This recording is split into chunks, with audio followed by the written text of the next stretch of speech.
Emmanuel Ouellette, j'ai 41 ans, je suis un chrétien. J'ai rencontré le Seigneur alors que j'étais dans un pénitencier où je purgeais une sentence à perpétuité pour un meurtre au premier degré. Je suis aujourd'hui sorti du pénitencier depuis plus de 2 ans et je suis propriétaire d'une agence de création de contenu, short form, qui s'appelle Trompette Média. Emmanuel, nous avons eu l'honneur d'entendre ton témoignage il y a quelque temps et cela nous a vraiment bénis. Donc, nous avons vraiment hâte que tu partages aujourd'hui ce que le Seigneur Jésus-Christ a fait dans ta vie pour les personnes qui nous regardent partout dans le monde. Explique-nous ta vie avant Jésus en commençant par ton enfance. Donc, je suis le fils de 2 personnes qui n'étaient pas mariées. Mon père était un criminel. Ma mère était consommatrice de drogue, avait des problèmes de santé mentale. Elle avait 19 ans lorsqu'elle est tombée enceinte. Elle était en amour avec mon père. Et dans l'espoir, justement, de garder cet homme, elle a décidé d'avoir un enfant. Malheureusement, mon père n'était pas intéressé à avoir une relation avec ma mère. Et donc, l'effort de ma mère, l'idée d'avoir un enfant n'a pas fonctionné, puis elle n'a pas réussi à garder mon père présent. Donc, je suis né dans cet environnement-là, j'ai grandi là-dedans. À l'âge de 2 ans, ma mère est allée en cure de désintox et a réussi pendant une bonne partie de sa vie à se défaire justement de son addiction à la cocaïne. L'alcool restait présent. La consommation de drogue qu'on dit douce était aussi présente. J'ai grandi passant beaucoup de temps chez ma grand-mère, chez ma mère, mais des déménagements fréquents, beaucoup d'instabilité, de précarité. Ma mère avait l'habitude toujours de me dire « Si t'es pas content, fais comme ton père et puis va-t'en ». Donc rapidement, j'ai intégré ce sentiment-là de ne pas être bienvenu, que ma présence n'était pas légitime. Ce sentiment d'être rejeté, de ne pas être aimé. Quand j'ai commencé à aller à l'école au primaire, à l'âge de 6-7 ans, j'ai commencé à développer une autonomie de transport en prenant les transports en commun. Alors quand ma mère a continué à me dire « Si t'es pas content, fais comme ton père et va-t'en », j'ai pris l'habitude à ce moment-là de quitter la maison. Et puis, je faisais toujours la même chose. J'allais chez ma grand-mère. Et puis, la routine était assez simple. Ma grand-mère m'accueillait, posait pas de questions. Le téléphone sonnait. Ma grand-mère répondait. Et elle disait « Oui, il est ici ». Ma mère avait appelé. Ma grand-mère avait confirmé que j'étais bien là. Et puis, ma mère prenait son temps. Quand elle se sentait prête, elle venait me rechercher. Donc, j'ai grandi dans cet environnement-là. Toujours à essayer d'aller chercher l'amour, de gagner cet amour-là, de mériter l'amour de ma mère. Elle a fait quand même un travail herculéen, je dirais, pour ce qui est de m'éduquer, de me motiver à aller à l'école puis de s'assurer que j'ai des connaissances. Ce qui a fait en sorte que j'ai toujours bien performé académiquement. Le résultat de ça a été que j'ai eu une bourse quand j'ai commencé le secondaire pour aller dans une école privée, un pensionnat. Donc, ça m'a permis vraiment de sortir de mon environnement. Mais ça a aussi eu pour effet de faire en sorte que je réalise qu'on était pauvre. Alors que les gens autour de moi étaient souvent dans des situations similaires, étant maintenant exposé à un environnement différent, j'ai réalisé rapidement que j'avais moins que les autres. Et à un âge où les vêtements, les marques sont importantes, les choses qui nous identifient, c'est vite devenu pour moi la source de mes problèmes. Donc, j'ai identifié que mes problèmes étaient reliés à ça plutôt qu'à un déficit d'amour ou un déficit émotionnel, un manque qui était présent. Ça fait en sorte que j'ai été prêt à faire à peu près n'importe quoi pour de l'argent. Je pensais que c'était la solution à tout. J'étais incapable de percevoir l'importance des relations interpersonnelles. Après 2 ans, le pensionnat a mis un terme à ma bourse et je me suis retrouvé dans une école publique en secondaire 4. Et j'ai rapidement réalisé qu'à l'école, les gens faisait la transaction de pot. Et chez moi, pour toutes les choses qu'on manquait, pour toutes les choses qui étaient difficiles, pour toutes les fois où on manquait de nourriture, il y avait systématiquement un gros sac Ziploc dans le congélateur rempli de potes. J'avais jamais perçu la valeur de cette chose-là, mais soudainement, je réalisais que j'étais assis sur une petite mine d'or. Donc, je me suis rapidement mis à faire le trafic à l'école. Et puis, connaissant pas les quantités à vendre et ainsi de suite, je me suis mis à vendre des bonnes quantités. Et puis, rapidement, je me suis ramassé avec des clients. Et puis, rapidement, un autre étudiant est venu me voir et m'a dit que si je voulais vendre du pot à l'école, il fallait que je le vende pour lui. N'ayant pas de repères moraux, n'ayant pas de capacité de réflexion à savoir si c'était bien ou si c'était mal, mais en approchant la chose simplement en me demandant si c'était rentable, ben, j'ai simplement accepté. Il m'offrait une opportunité de faire de l'argent. Donc, j'ai commencé tranquillement à vendre pour lui. J'ai commencé à me faire des nouveaux amis, à fréquenter des nouvelles personnes, à avoir plus d'argent. Mais rapidement, j'ai commencé aussi à fumer du pot, avec pour effet, pour conséquence, de diminuer l'argent que je gagnais avec mon trafic. Cherchant une solution à ça, je me suis mis à vendre du crack au centre-ville de Montréal. J'ai eu une opportunité, puis je l'ai saisie. Pendant que je vendais du pot, ma mère avait l'habitude de me demander « Est-ce que tu as quelque chose pour moi? » Et puis, je lui donnais toujours. Donc, je lui disais « Il y a quelque chose dans mes poches. Va le chercher. » Et puis, elle prenait un sachet, et puis elle s'en allait. Mais quand je me suis mis à vendre du crack, j'ai arrêté d'avoir du pot. Et ma mère s'est mise à poser des questions. Et puis un matin, elle m'a finalement posé la question. Quelle sorte de vendeur de drogue es-tu, de vendeur de pot es-tu que tu n'as jamais de pot? Et puis c'est à ce moment-là que je lui ai raconté, que je lui ai admis que je m'étais mis à vendre du crack. C'est répété ce jour-là la même chose que j'avais vécu à maintes reprises. Ma mère m'a dit de quitter la maison. Ayant à ce moment-là atteint une pleine autonomie, et puis étant donné que je l'aidais même à payer certaines factures à la maison, pleine fierté, je suis parti de la maison.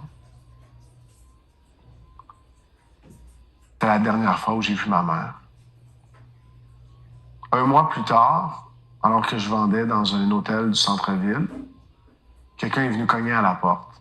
Et puis c'était quelque chose qui arrivait assez couramment parce que je vendais justement de cette chambre d'hôtel-là. Donc mes clients avaient l'habitude de venir à la porte, de cogner, et puis je les fournissais. Ce soir-là, enfin on était rendu le matin, quand ça cognait à la porte, j'avais plus de stock. Donc j'ai dit à la personne de partir. Ça continue de cogner. Et puis j'ai répété, j'ai plus rien. Va-t'en. Et puis ça continue de cogner. Fâché, je me suis levé. Et puis je suis allé ouvrir la porte. Et puis je suis tombé face à face avec un de mes amis et un de ses amis à lui.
Donc de là, j'ai continué le trafic de stupéfiants. En fait, j'ai eu un intervalle où je suis allé rester chez mon parrain.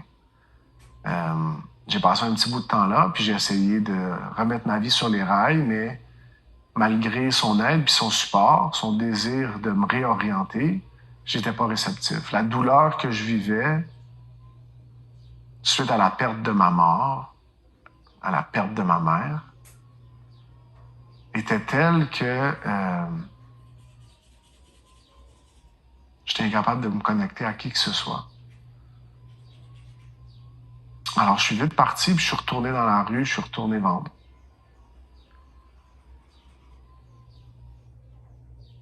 Quelques mois plus tard, alors que j'étais dans une fête dans un sous-sol d'église, j'ai eu un conflit avec un groupe de personnes. Et puis, pendant une bataille, j'ai été poignardé dans le dos. Et quand je suis arrivé à l'hôpital, j'étais cliniquement mort. Donc, pas de pouls, pas de respiration. Grâce à Dieu, les médecins ont été capables de me ramener à la vie. Ils ont fait une opération qui s'appelle une thoracotomie. Et puis 6 jours plus tard, je suis sorti. Malgré tout, ça m'a pas servi d'avertissement ou ça n'a pas fait en sorte que j'ai remis en question ce que je faisais. Et puis très rapidement, je me suis retrouvé dans le même environnement où j'étais à faire le même trafic que je faisais. J'étais incapable de me questionner sur ce que je faisais, à remettre en question mes comportements, mes agissements. J'étais tellement centré, concentré sur l'argent que j'étais incapable de percevoir la valeur ou la nécessité d'entrer en relation avec les gens. J'étais coupé de tous. Je pouvais être dans une foule, mais j'étais quand même isolé. À mesure que mon trafic de drogue s'est amplifié, puis que j'ai développé des habiletés, puis que j'ai agrandi mon réseau, je me suis ramassé avec plus de vendeurs. Et puis un jour, un de mes anciens amis, un gars qui s'appelait Sonny, s'est mis à fournir un de mes vendeurs. Ce qui est important de comprendre, c'est quand moi, je me suis mis à faire de l'argent en vendant du crack, je suis retourné voir tous mes amis et puis je leur ai dit, écoutez, ça sert à rien d'être pauvre. Venez avec moi. Il y a plein d'argent. C'était l'Eldorado pour nous. Alors tout le monde s'est mis aussi à vendre du crack. Et puis Sonny faisait partie de ceux-là.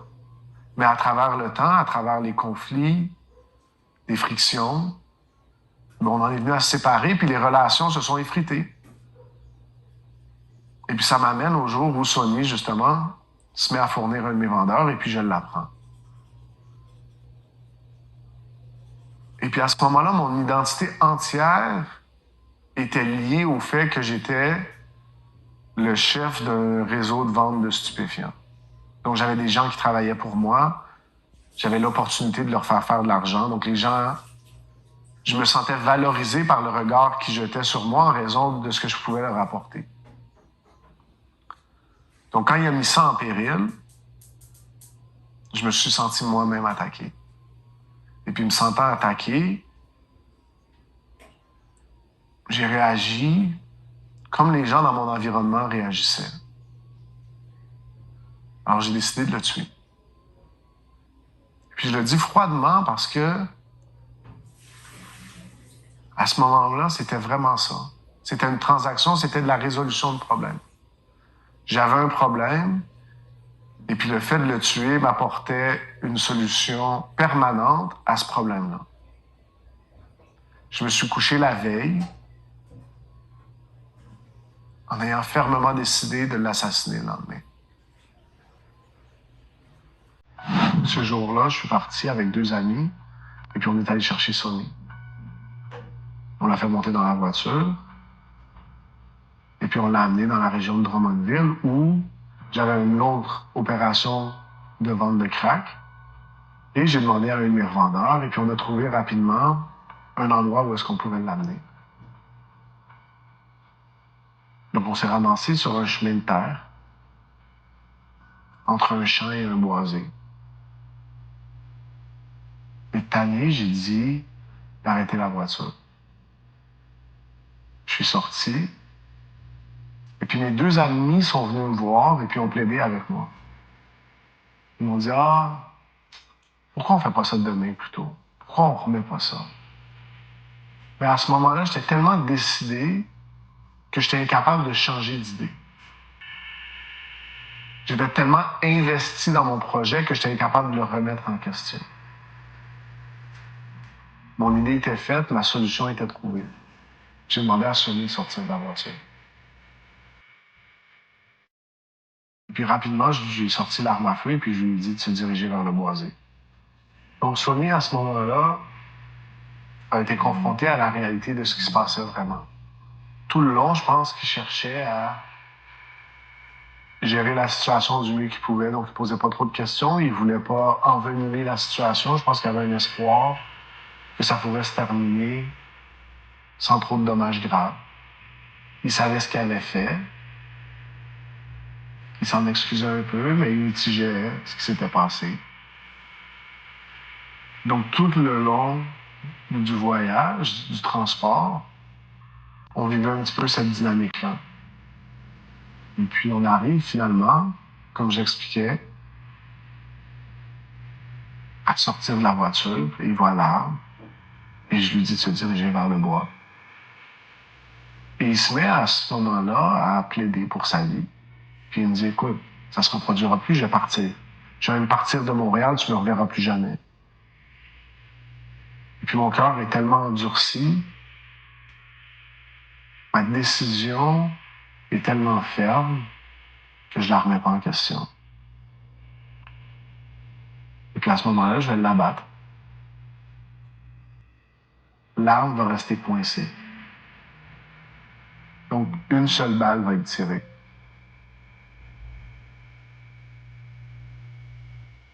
Et puis jusqu'à maintenant, c'est probablement la chose que j'ai plus de difficulté avec, c'est cette idée-là d'avoir laissé cet homme-là mourir.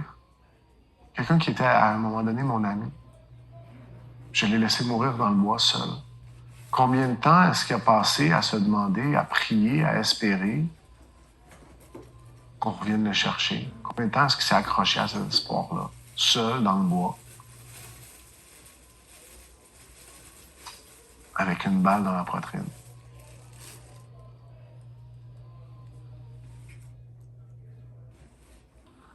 À ce moment-là, j'étais incapable de concevoir quoi que ce soit.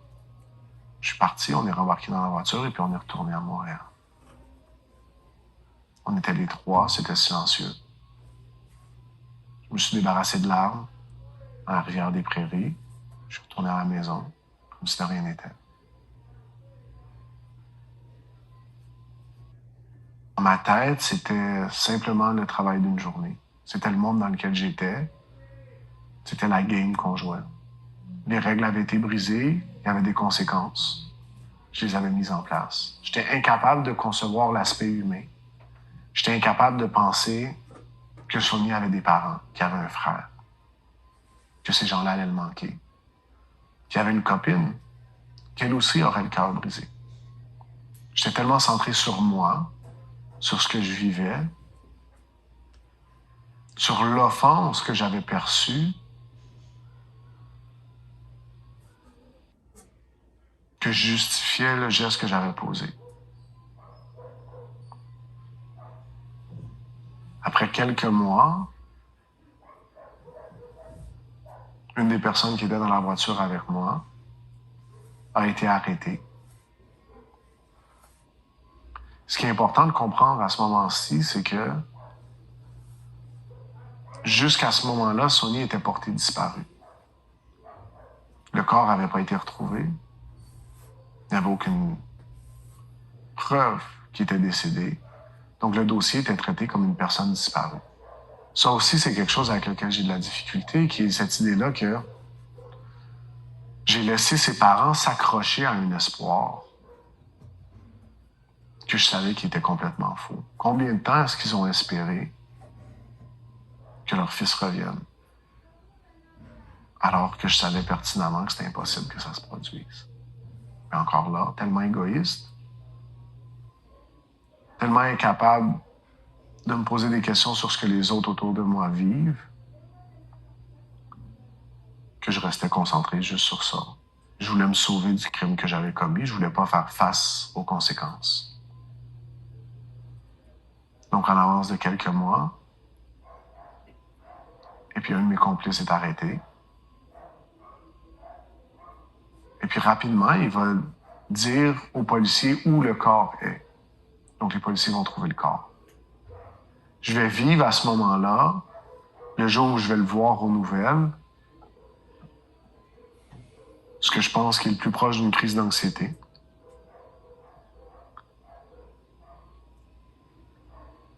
Et puis là, je ressens un petit peu plus de pression, mais je continue malgré tout à m'accrocher à cette idée-là que je vais m'en sortir.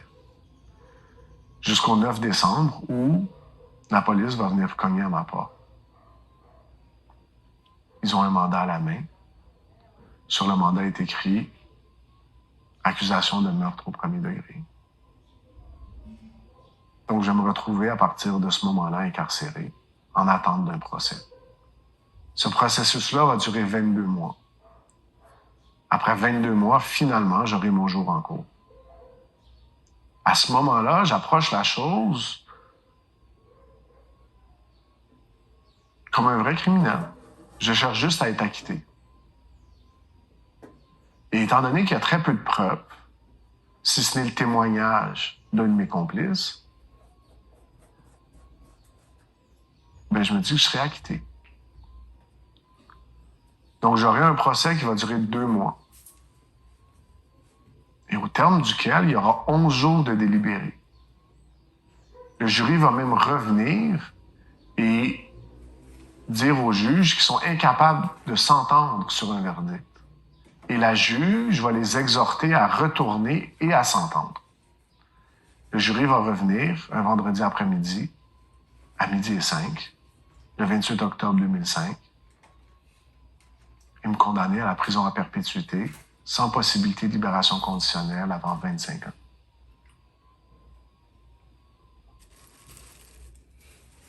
Rapidement, je vais être transféré dans un pénitencier. Quand j'arrive au pénitencier, je fais aucune remise en question encore. Je suis encore dans le même mode où je dois m'en sauver. Donc, à ce moment-là, je suis déjà dans l'état d'esprit où je veux appeler de la décision. Donc, je continue de m'accrocher à un espoir que je serai acquitté, que je serai libéré, que je n'aurai pas à faire face aux conséquences de ce que j'ai fait. Je vis dans un mensonge et puis je continue à me raconter ce mensonge-là. J'aurai la chance, grâce à un projet pilote, d'être dirigé dans un pénitencier à sécurité médium pour commencer ma sentence. Et puis une fois dans ce pénitencier-là, après quelques années, j'ai l'opportunité de faire la même chose que je faisais quand j'étais à l'extérieur. Donc, je me remets à faire du trafic de crack, mais à l'intérieur d'un pénitencier canadien. Rapidement, l'administration sera informée et on va me prendre et on va me transférer dans un pénitencier à sécurité maximale. Quelques mois plus tard, mon appel va être rejeté. Donc, pour la première fois, j'ai à faire face à la réalité. Je purge une sentence à perpétuité, sans possibilité de libération conditionnelle avant 25 ans. Il faut que j'y fasse face. Je vais rencontrer une psychologue, une toute petite dame qui s'appelle Bénédicte. Et lors de notre première rencontre, elle va passer la rencontre à me raconter et à me dire que ça va pas bien. Et dans mon esprit, à ce moment-là, le seul critère pertinent ou afin de déterminer si ça va bien ou si ça va mal, il est simple. C'est est-ce que tu es un consommateur de drogue? Est-ce que tu es un junkie? J'ai plein d'amis qui sont en prison. J'ai plein d'amis qui font des sentences à perpétuité. J'ai des amis qui ont été tués. La violence, pour moi, est normalisée. J'ai vécu la mort de ma mère. J'ai vécu moi-même la tentative de meurtre sur moi. J'ai vécu le meurtre que j'ai moi-même commis. Je suis incapable de concevoir que ces choses-là sont pas normales. Et il y a cette petite dame-là qui me dit, est-ce que tu réalises que ça va pas bien? Et puis elle me dit, t'es dans un pénitencier à sécurité maximale où tu purges une sentence à perpétuité pour un meurtre commis dans le cadre de trafic de drogue et tu continues à faire le trafic de drogue à l'intérieur de l'institution. Et tout le long, je me dis, cette madame-là est folle. Parce que, encore une fois, mon critère à fin de savoir, de déterminer si ça va bien ou si ça va mal, c'est est-ce que je suis un junkie ou pas? Alors, je vais quitter cette rencontre-là après un petit peu moins d'une heure. Toujours en continuant à me dire, cette madame-là est folle. Finalement, je vais arriver dans mon unité de détention et quand j'arrive, les détenus qui sont là sont en train d'avoir une mini-émeute. Donc, ils lancent des choses sur le contrôle, ils lancent des chaises. Et pour la première fois, l'idée que ça va pas bien, comme le disait la psychologue, va me sembler légitime. Alors, je demandais au gardien d'ouvrir ma cellule, puis je vais me diriger directement à ma cellule plutôt que d'embarquer dans ce qui est en train de se passer dans l'unité de détention. Et une fois dans ma cellule, j'ai commencé à me poser la question. Et si je m'étais trompé? Si j'avais eu tort? Ce qui est épeurant à ce moment-là, c'est que, comme une personne qui est sur l'autoroute, qui a manqué sa sortie, j'ai aucune sortie avant tellement longtemps. Je suis engagé dans un processus où, même si j'admets que j'ai tort, je suis investi à perpétuité dans le mode de vie que j'avais choisi. C'est difficile de reconnaître l'erreur à ce moment-là. Malgré tout, à force d'analyse, je dois réaliser qu'il n'y a plus personne autour de moi. Mes amis sont plus là. Mes associés sont plus là. Certains d'entre eux sont venus témoigner contre moi à la cour. Je me retrouve complètement seul. C'est dans cette solitude-là que je me retrouve à faire face à la réalité. Que peut-être qu'effectivement, je me suis trompé. À ce moment-là, ma réflexion, c'est de dire qu'est-ce que je peux faire pour être une meilleure personne? Comment est-ce que je peux être bon? Je décide d'orienter mes objectifs, mes désirs, mes actions vers cette idée-là de faire la bonne chose. Ça implique que rapidement, je deviens un conciliateur, un médiateur. J'aide les gens à faire la paix entre eux. Parce qu'il y a beaucoup de conflits dans un pénitencier à sécurité maximale. À travers ça, j'ai la chance de bénéficier d'un transfert dans un pénitencier à sécurité médium. Et c'est là que je vais retourner à l'école. Donc, je vais compléter mon secondaire et puis je commence le cégep. Et puis ça amorce une réflexion un petit peu différente de comment je peux m'assurer de bien utiliser mon temps. Alors, ce que je fais, ce que je me dis qu'il y a de mieux à faire, c'est je vais lire tous les classiques de la bibliothèque. Alors, à ce moment-là, je vais aller à la bibliothèque et en rentrant dans la bibliothèque, je verrai un livre et c'est écrit Hemingway. Et puis, je connais pas grand-chose à la littérature, mais je connais le nom Hemingway. Alors, je choisis à ce moment-là de prendre le livre et puis c'est assez bon pour moi et puis je sors de la bibliothèque avec le livre. Et je vais ouvrir ce livre-là. Et dans le livre, il y a une citation de John Donne qui dit « Nul n'est une île entière en lui-même, tout le monde fait partie d'un tout du continent. Si une motte de terre devait être détachée de l'Angleterre, l'Angleterre en serait amoindrie, de même que si une motte de terre devait être détachée de l'Europe. » Et puis il y a une phrase qui dit « La mort de tout homme m'amoindrit, car je suis impliqué dans l'humanité. » Alors ne cherchez pas à savoir pour qui sonne le glas, il sonne pour vous. Mais il y a cette phrase. « La mort de quiconque m'amoindrit, car je suis impliqué dans l'humanité. » Jusqu'à ce moment-là, j'avais jamais compris que je faisais partie de l'humanité. Je m'étais toujours perçu comme étant dans un combat avec l'humanité. en compétition avec tous les gens autour de moi. Plus encore, en lisant cette phrase-là, je dois constater que la mort de Sonny, la mort que j'ai moi-même causée, m'amoindrit elle-même. En dehors des conséquences que la société a placées sur moi, en dehors de l'incarcération, j'en suis moi-même affecté. Puis je sais pas trop quoi faire avec cette réflexion-là, avec cette compréhension-là. Alors je désire en parler avec quelqu'un. Je cherche quelqu'un à qui en parler. Malheureusement, je suis dans un pénitencier au Québec qui est francophone, où le personnel parle presque systématiquement français. Et la citation que j'ai trouvée, bien que je vous l'ai dite en français, est en fait écrite en anglais. Et j'ai personne avec qui en parler. Mais je me rappelle avoir rencontré l'aumônier quelques fois. Donc, il y a un aumônier protestant qui s'appelle David Chance, que j'ai croisé à quelques reprises dans des activités. Je sais que lui est anglophone. Et en lisant la citation, je sais, enfin, je crois, je prétends que c'est un petit peu spirituel. Alors, je me dis peut-être qu'il peut m'aider. Alors, je lui envoie la citation et je lui demande qu'on en discute. De ça va s'en suivre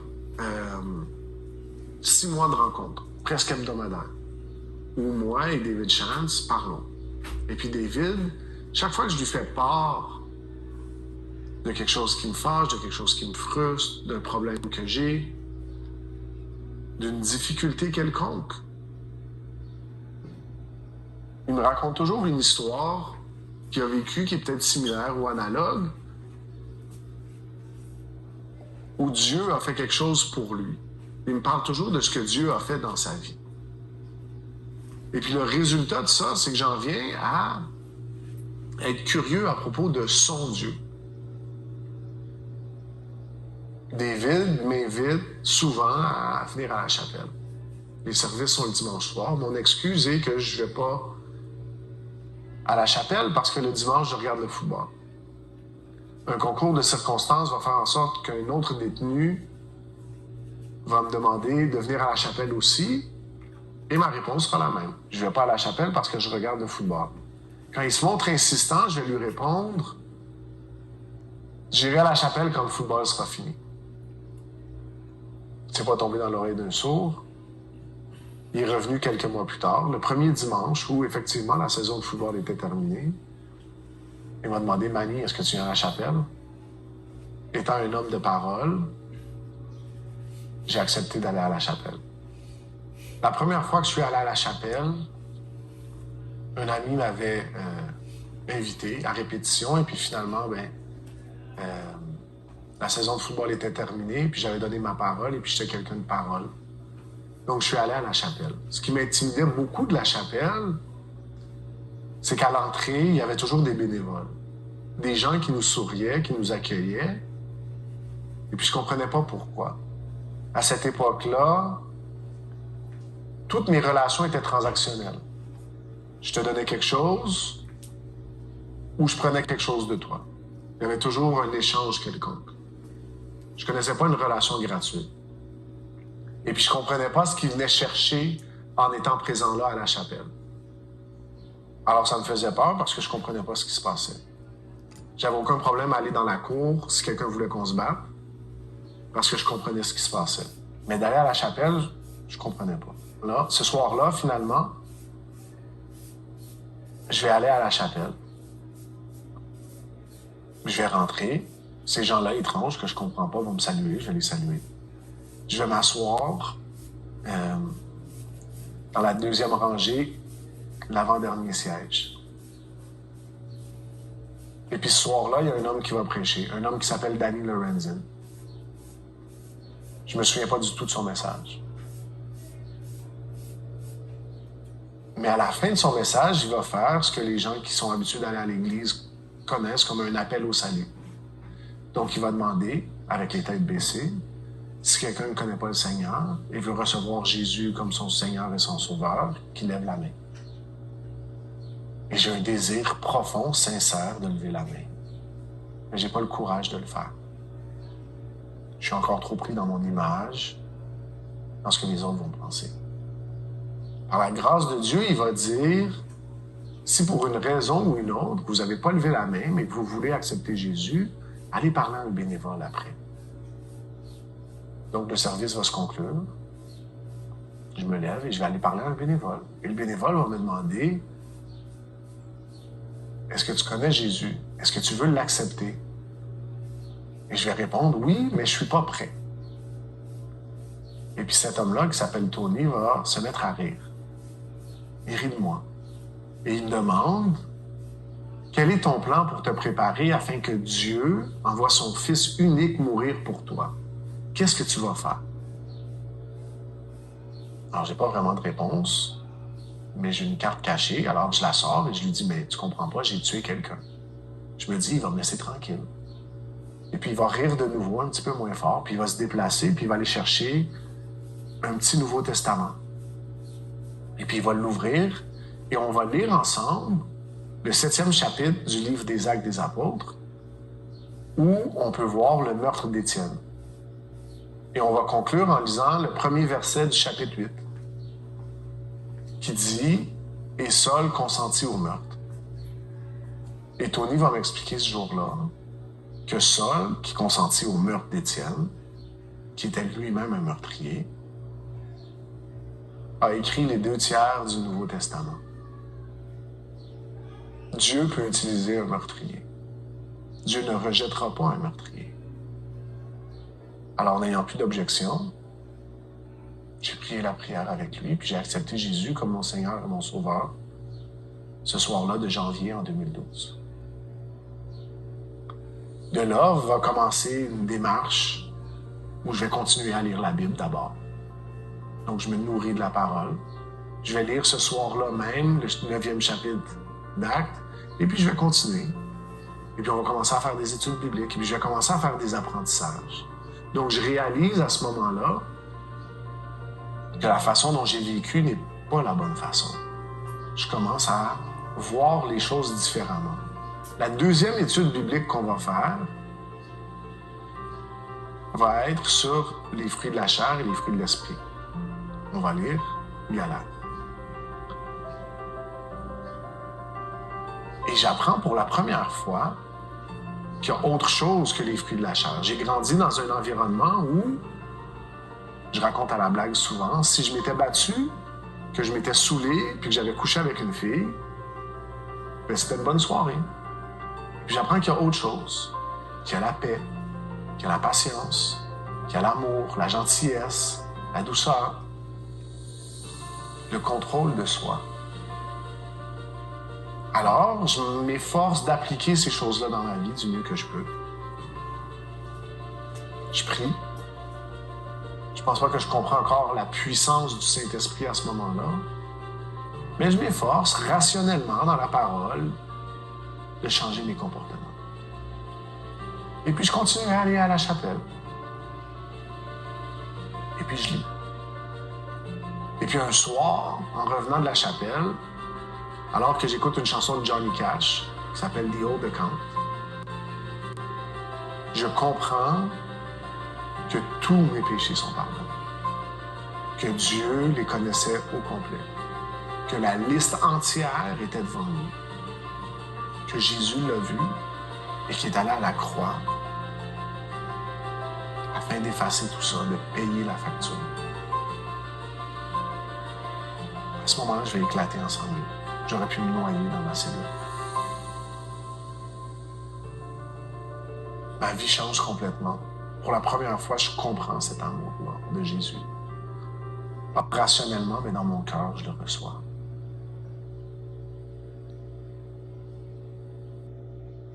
Alors, tranquillement, mes comportements continuent de changer. Donc, j'arrête de consommer, j'arrête d'entrer dans des conflits, j'arrête de faire du trafic institutionnel, j'arrête de faire toutes choses illégales. Évidemment, mes co-détenus vont avoir des réactions différentes, mitigées. Certaines personnes vont me trouver bizarre. Évidemment, il est important de comprendre qu'en prison, quand on ne participe pas aux activités illégales, on devient une menace de délater les activités illégales. Donc, ça fait peur à mes co-détenus. Pourtant, je suis transparent dans ma démarche. J'ai accepté Jésus, ma vie a changé. Je suis maintenant un chrétien.